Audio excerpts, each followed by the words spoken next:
तो guys, welcome back to my YouTube channel. तो दोस्तों, आप में से कई लोगों ने शेयर मार्केट में एक बंदर की कहानी सुनी होगी। मे बी आप में से कई लोगों को पता होगा। बट आज की इस वीडियो में हम इसी बारे में बात करेंगे कि बंदर की कहानी है क्या शेयर मार्केट में, एंड ऑपरेटर्स वर्क कैसे करते हैं। मैं आपको बंदर की कहानी से एक्सप्लेन करूँगा ऑपरेटर कैसे वर्क करते हैं, एंड वह किसी भी शेयर में पंप एंड डंप आपने सुना होगा। तो ये पंप एंड डंप चलता कैसे है किसी भी शेयर्स में। तो आज की इस वीडियो में हम इसी बारे में बात करेंगे। तो चलिए वीडियो को स्टार्ट करते हैं। तो सबसे पहले मैं आपको बंदर की कहानी सुनाता हूँ। तो एक दिन गांव में एक आदमी आता है। वो गांव वालों से आके कहता है कि मैं आपको एक बंदर पे 100 रुपये दूंगा, आप मुझे गांव से बंदर ला के दीजिए। तो भाई गांव वालों को लगता है ठीक है, बंदर ही तो ला के देने हैं। गाँव वाले मतलब गाँव में जाते हैं, जितने भी बंदर मिलते हैं वो उसे पकड़ के ला के दे देते हैं। वो आदमी शाम को बंदर लेके चला जाता है।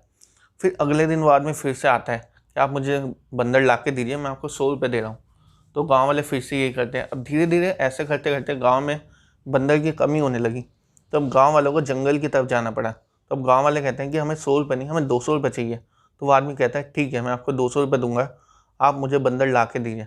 गाँव वाले जंगल में जाते हैं, वो उसे बंदर ला के देते हैं। धीरे धीरे कुछ दिनों तक फिर यही चलता है। उसके बाद जंगल में भी बंदरों की कमी होने लगी।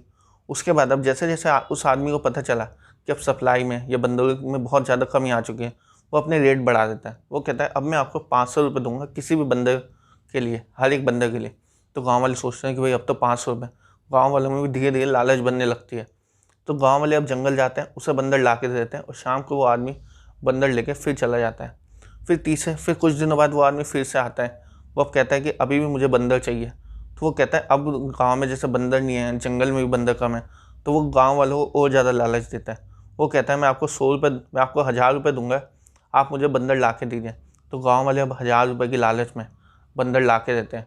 तो वो जंगल से कुछ दिनों में ये बंदर भी गायब कर देते हैं। अब जंगल में बंदर बिल्कुल ज़ीरो हो गए, गांव में भी बंदर ज़ीरो। अब ये चीज़ उस आदमी को पता चल चुका था कि अब गाँव में जंगल में कहीं पर भी बंदर नहीं बचे, और गाँव वालों के अंदर लालच भी बहुत ज़्यादा आ चुकी है। अब वो एक दिन गाँव वाला क्या करता है, वो आता है गाँव में, वो कहता है कि मैं आपको हर बंदर में 2000 रुपये दूंगा, आप मुझे बंदर ला के दीजिए। अब भाई गांव वालों में लालच ज़्यादा कि पहले तो 1000 रुपये मिलते थे, अब 2000 रुपये मिले तो हम बंदर दे देते हैं इस आदमी को। वो कहता है मैं शाम में आऊँगा, आप मुझे बंदर इकट्ठे करके रखना, जितने भी होंगे मैं उसके अगेंस्ट में आपको पैसे दे दूँगा, और मैं शाम को बंदर लेके चले जाऊँगा। अब गाँव वाले परेशान कि भाई बंदर कहाँ से लाए, लेकिन उनके मन में लालच भी थी कि 2000 रुपये मिलना है। फिर गाँव में एक आदमी आता है, जो होता तो उसी आदमी का साथी है, लेकिन वो एक्ट ऐसे करता है कि वो मतलब दूसरा आदमी है। वो गांव में आके कहता है कि 1500 रुपये में बंदर ले लो। तो भाई गांव वालों में काफ़ी ज़्यादा लालच थी। उन्होंने सोचा कि हम जितने भी बंदर थे उस आदमी के पास, वो इस आदमी से भिजवा देता है। एंड गांव वालों में लालच आ गई कि भाई हम 1500 रुपये में इससे बंदर परचेज़ कर लेते हैं, एंड शाम को जब वो आदमी आएगा तो हम उसे दे देंगे। हर बंदर के अगेंस्ट में उन्हें 500 रुपये का प्रॉफिट दिखने लगा, और मेहनत भी कुछ नहीं।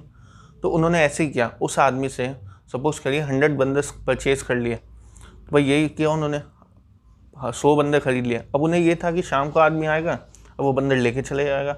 अब ये आदमी 1500 रुपये में इन गांव वालों को बंदर बेच के चला गया, और शाम को वो आदमी भी नहीं आया।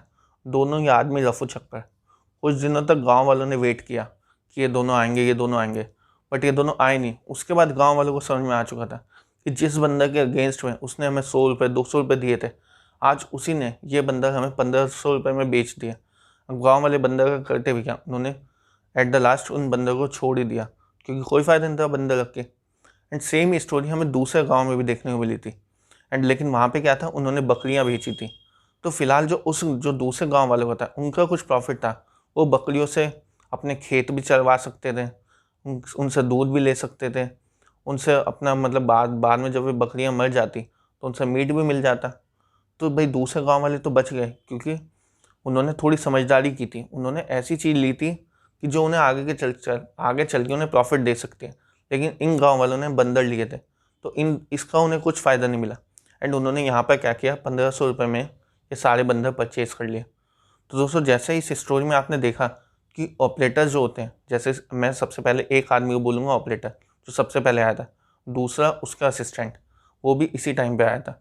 तो वही यही होता है ऑपरेटर्स का खेल, कि वो आपको धीरे धीरे लालच देते जाएंगे किसी भी स्टॉक के बारे में कि भाई मैं भी खरीद रहा हूँ, आप भी खरीदिए, मैं भी खरीद रहा हूँ। स्टॉक भले ही फंडामेंटली वीक है, बिल्कुल दम नहीं है शेयर में, लेकिन वो आपको बोलेंगे कि भाई इस स्टॉक का प्राइस बहुत बढ़ने वाला है, आप इसे लीजिए, वो उठाते रहेंगे, कोई किसी भी शेयर का प्राइस उठाते रहेंगे एंड आप लोग फोमो में फंस जाएंगे, फियर ऑफ मिसिंग आउट, कि भाई यही तो टाइम है मार्केट में इन्वेस्ट करने का, ये शेयर देखो कितने टाइम से 5 रुपये से 10 पे आ गया, 10 से 20 पे, 20 से 50 पे, अब तो ये पक्का 100 पे जाएगा। एंड जैसे ही उसे लगता है कि उसने 5 के 50 कर लिए, अब भैया वो ऑपरेटर क्या करता है, वहाँ पर उन शेयर्स को छोड़ देता है। वो इतनी ज़्यादा सेलिंग करता है कि उसके बाद से जिन लोगों ने 50 पे लिया था वो भी फंसते हैं, जिन लोगों ने 25 पे वो भी, जिन लोगों ने 20 पे वो भी फंसते हैं। एंड उसके बाद इस शेयर में इतनी ज़्यादा मतलब हमें सेलिंग दिखाई देती है कि ये शेयर 5 से नीचे भी चला जाता है। तो उससे यहाँ पर क्या हुआ, ऑपरेटर्स ने अपना पैसा तो बना लिया, 5 के उसने अपने 50 करके इस शेयर को छोड़ दिया, लेकिन आप लोग यहाँ पर फंस गए। तो इसी वजह से मैं कहता हूँ कि आप मार्केट में हो, किसी पर भी यकीन मत करिए, इवन मुझ पर भी यकीन मत करिए। आप अपनी रिसर्च करिए, अपने कंपनी के फंडामेंटल देखिए, कंपनी के फंडामेंटल अच्छे होंगे, आज नहीं तो कल धीरे धीरे उठते वो उठ ही जाएगी। लेकिन अगर आप ये सोचो कि हमें एक ऐसा शेयर चाहिए जो उठता ही रहे, ऐसा भाई कोई मार्केट में शेयर नहीं है। मैं सच्ची बताऊँ, आपको कोई ऐसा शेयर नहीं मिलेगा एंड ना ही कोई भी आदमी आपको बता सकता कि ऐसा कोई मार्केट में शेयर है। दोस्तों यही होता है, मार्केट हमेशा ऐसे चलती है, आपको कभी भी ऐसे नहीं चलेगी। एंड जो शेयर ऐसे चलते हैं, कुछ नहीं चल देते हैं ऐसे, समझ जाइए यहाँ पे ऑपरेटर एक्टिव है, आप कभी भी फंसने वाले हैं। उसके बाद जब गिरता है ना ये शेयर, तो इससे भी नीचे गिरेगा एंड वहाँ पे आपको एग्जिट करने तक का भी टाइम नहीं मिलेगा। इसलिए मैं कहता हूँ किसी भी कंपनी का फंडामेंटल देखिए, कंपनी का बिजनेस देखिए, तब उसमें इन्वेस्ट करिए, वरना इन्वेस्ट करके कोई फ़ायदा नहीं। एटलीस्ट आप इन्वेस्ट करें तो कुछ तो आपका लॉजिक होना चाहिए ना। तो यही लॉजिक हमें ढूंढना होता है शेयर मार्केट में इन्वेस्ट करने से पहले। एंड हमेशा कभी भी किसी भी आदमी पर यकीन मत करिए, इवन कोई भी बोलो आप यकीन मत करिए, आप जब तक अपनी स्टडी ना कर ले। आपने स्टडी कर ली, आप सुनिए सबकी राय, सबकी लीजिए, ऑब्वियस सी बात है आप कहीं ना कहीं से तो पढ़ोगे ना। आपने पढ़ा, आपको सही लगा, तब जाके आप इन्वेस्ट करिए, वरना बिल्कुल इन्वेस्ट मत करिए। एंड दोस्तों यही होता है पंप एंड डंप में भी। पंप में भी शेयर को बहुत ज़्यादा उठाया जाता है, देन उसके बाद सडन में डंप, इतनी ज़्यादा सेलिंग होती है। तो इन चीज़ों को हमें मार्केट में पकड़ना होता है, कहाँ पर पंप एंड डंप चल रहा है। दोस्तों आप देखोगे कुछ शेयर्स हर साल ऐसा आता है कि वो सडनली उठना स्टार्ट हो जाए। आप हमेशा मार्केट में देखना, कुछ ना कुछ शेयर्स ऐसे होते हैं जो ऑपरेटर चूज़ करता है एंड वो उसे ऐसे उठाता रहता है, साल भर वो बहुत अच्छा उठता है, उसके बाद एकदम से गिरावट। अगर कंपनी के फंडामेंटल अच्छे हैं, हाँ सही में प्रॉफिट ऐसे ही उठाए, तब तो वो ऐसे ही उठेगा, इसमें कोई डाउट नहीं। लेकिन अगर उसके फंडामेंटल फ्लैट चल रहे हैं और तब भी शेयर ऐसे उठा है, तो वहाँ पे एकदम सावधान हो जाना चाहिए। उस शेयर में फंस के कोई फ़ायदा नहीं, आप बहुत बुरे फंसने वाले हो। तो आई होप गाइस आपको वीडियो पसंद आई होगी, आपको अपनी इन्वेस्टमेंट को लेके लॉजिक भी समझ में आया होगा। तो अगर आपको वीडियो पसंद आई है तो वीडियो को लाइक कर देना एंड उसी के साथ साथ चैनल को भी सब्सक्राइब कर देना। तो मिलते हैं आपसे नेक्स्ट वीडियो में ऐसे ही नए कंटेंट के साथ।